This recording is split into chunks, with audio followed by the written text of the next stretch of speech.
দুর্বলতা ভাবে, আর বদমেজাজকে ব্যক্তিত্ব।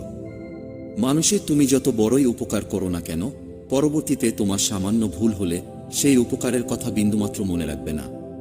চালাকির দ্বারা কোনো মহৎ কাজ সম্পন্ন হয় না। প্রেম, সত্যানুরাগ, মহাবীর্যের সহায়তায় সব কাজ সম্পাদিত হয়। অহংকার ত্যাগ করে সকলের সঙ্গে মিশবে।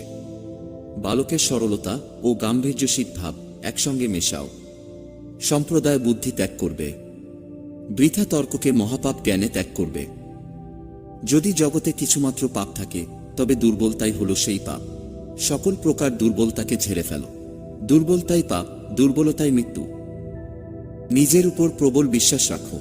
বাল্যকালে যেমন আমার ছিল, আর সেই বিশ্বাস বলেই আমি এসব কঠিন কাজ করতে সমর্থ হয়েছি। তোমরা প্রত্যেকে নিজের উপর এই বিশ্বাস রাখো যে অনন্ত শক্তি তোমাদের সকলের মধ্যে রয়েছে। আমাদের পূর্বপুরুষগণ প্রাচীন